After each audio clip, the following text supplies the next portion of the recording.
பேரன்புடைய நண்பர்களுக்கு வணக்கம்.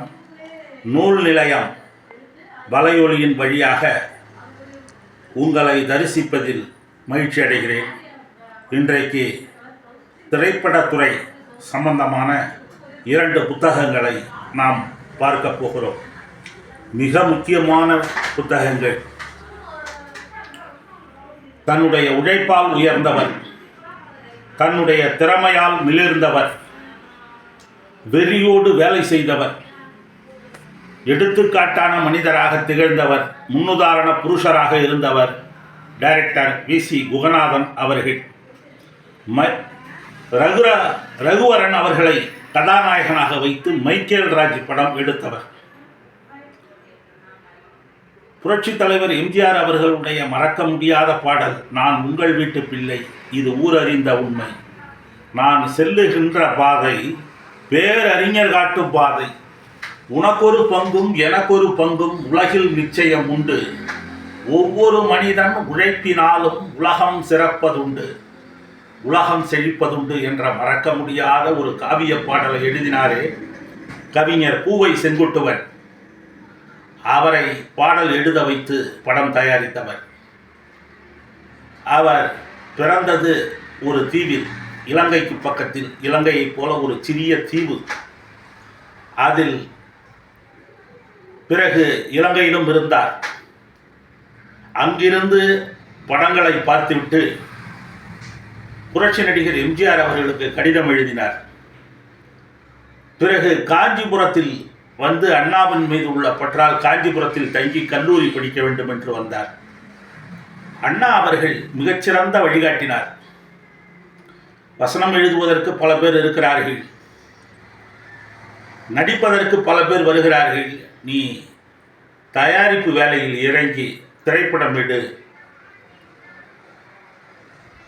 அது பல்வேறு திறமைகளையும் உள்ளடக்கிய ஒரு மொத்த திறமையும் இருந்தால்தான் அது முடியும், அந்த தொழில் ஈடுபடு என்று தயாரிப்பு தொழில் ஈடுபடுமாறு அறிஞர் அண்ணா அவர்கள் வழிகாட்டினார். ஒரு மனிதனை எப்படி ஜட்ஜ் பண்ணுறாரு பாருங்க அண்ணா அவர்கள்.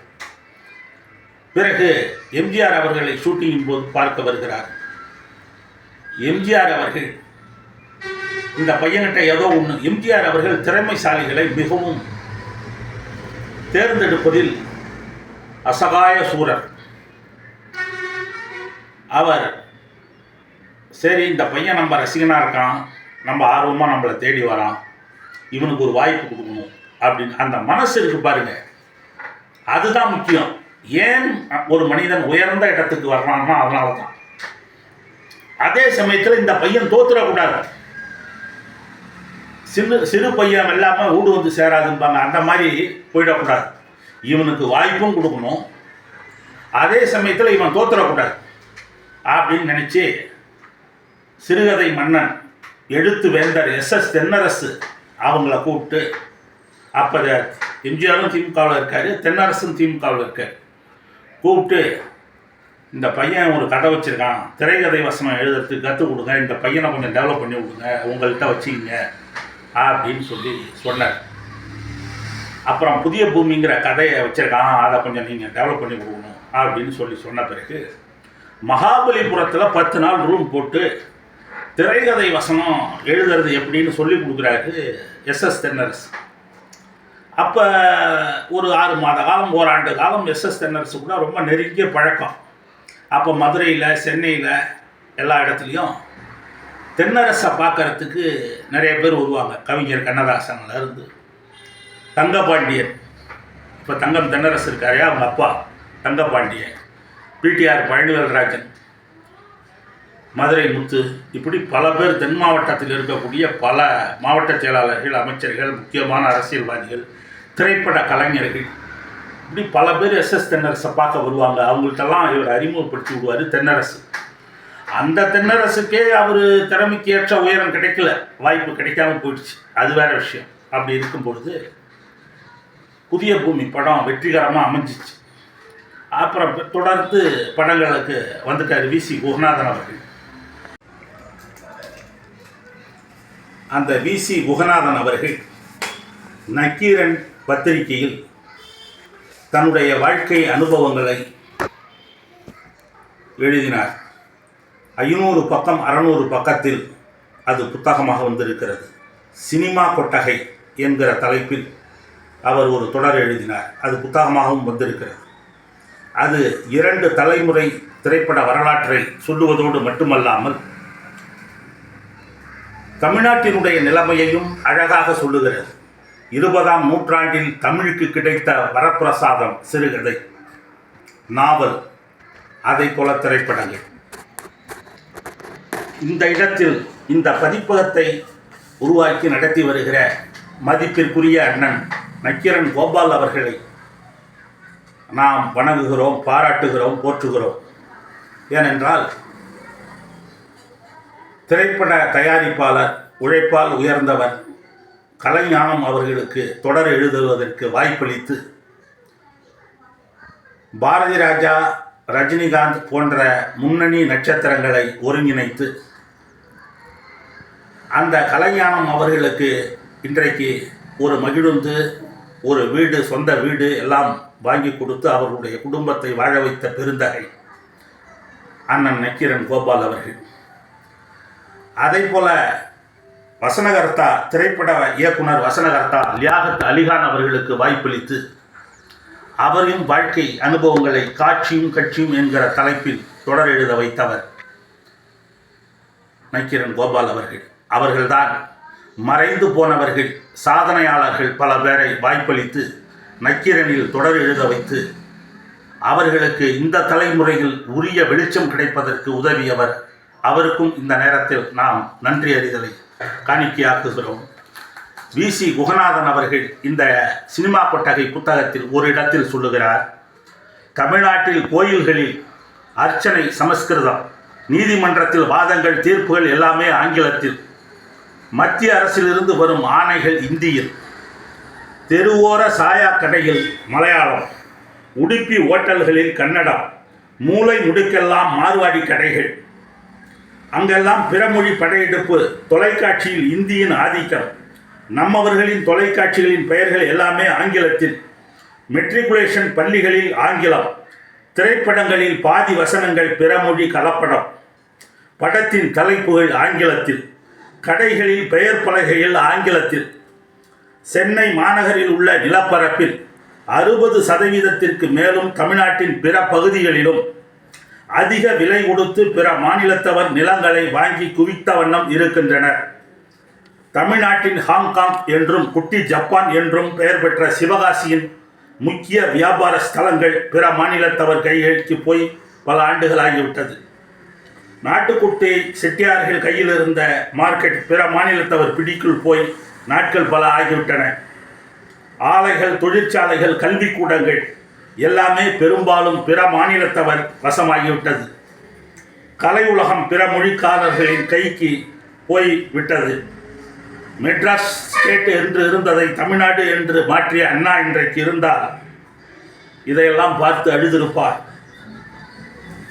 பஸ் டிரைவராக, கண்டக்டராக, ஆட்டோ ஓட்டுநராக, செருப்பு தைப்பவர்களாக, கார்ப்பரேஷன் தொழிலாளியாக, கூலியாக, அடியாட்களாக, சாலை ஓரத்தில் நிற்கக்கூடிய வேலையற்றவர்களாக, வெட்டி பேச்சு பேசும் அரசியல் எடிபிடிகளாக, பிற மொழி நடிகர்களின் ரசிகர் மன்றத்து நிர்வாகிகளாக, வீடுகளில் 10 பாத்திரம் தேய்க்கும் அன்றாடம் காட்சிகளாக, மரம் வெட்டிகளாக, துணி துவைப்பவர்களாக, சமையல்காரர்களாக, காய்கறி விற்பவர்களாக, கள்ளச்சாராயம் காய்ச்சுபவர்களாக, இப்படி கீழ்நிலையில் தமிழன் வாழ பிழைக்க வந்த பிறமொழிக்காரர்கள் வசதியாக வாழ்கிறார்கள்.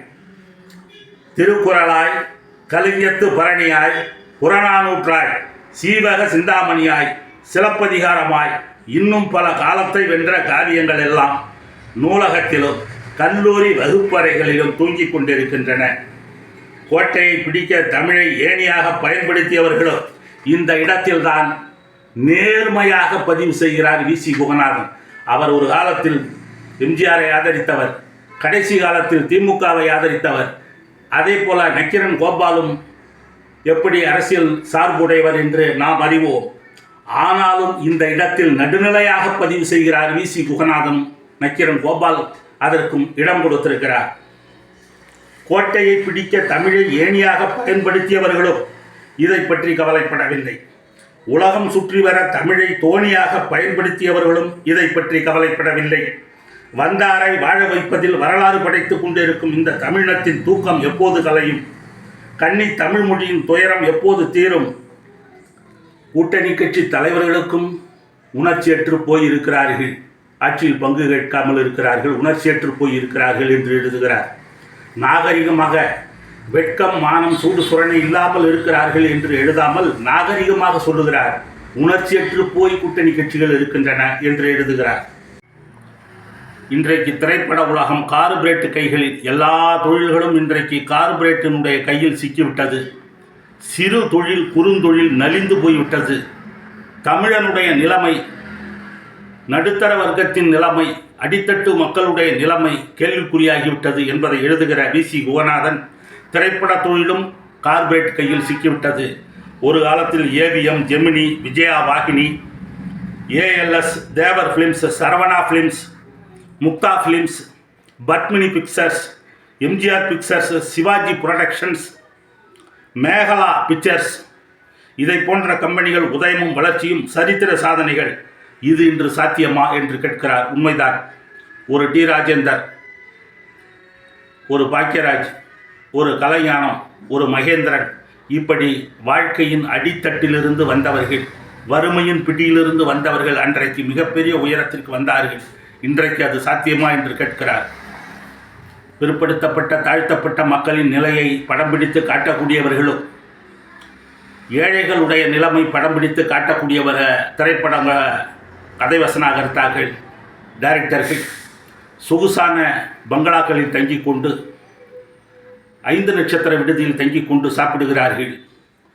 அவர்களும் வியாபாரத்திற்காக சாதியை, வர்க்கத்தை பயன்படுத்தி கொள்ளுகிறார்களே தவிர உண்மையிலேயே அந்த உணர்வு இல்லாமல் இருக்கிறார்கள் என்பதையும் அவர் நியாயமாக பதிவு செய்கிறார்.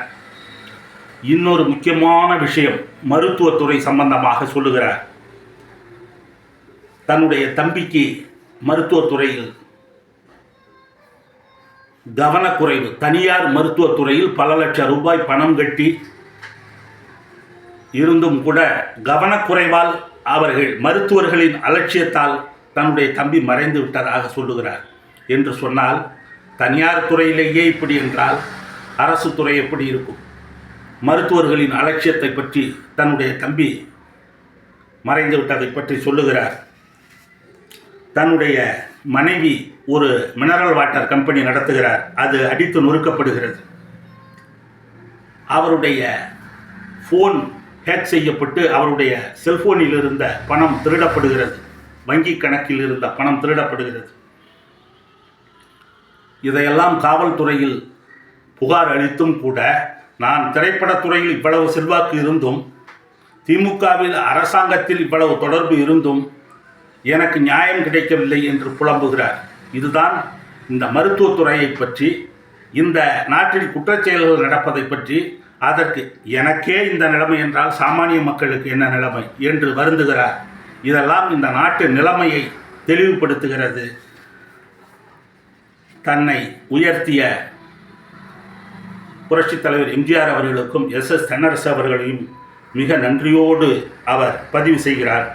Director S P. முத்துராமன் அவர்களையும் டைரக்டர் பஞ்சு அருணாசலத்தையும் பிரபலப்படுத்துவதற்கு வி.சி. குகநாதன் எவ்வளவோ இழைத்திருக்கிறார். நமக்கு எம்ஜிஆர் உதவி செய்ததைப் போல, நமக்கு எஸ்.எஸ். தென்னரசு உதவியதைப் போல நாம் மற்றவர்களுக்கு உதவி செய்ய வேண்டும் என்று எஸ்.பி. முத்துராமனுக்கும் பஞ்சு அருணாசலத்திற்கும் எவ்வளவோ உதவி செய்கிறார். இதற்காக ஏவிஎம் நிறுவனத்தை கூட பகைத்துக் கொள்ளுகிறார்.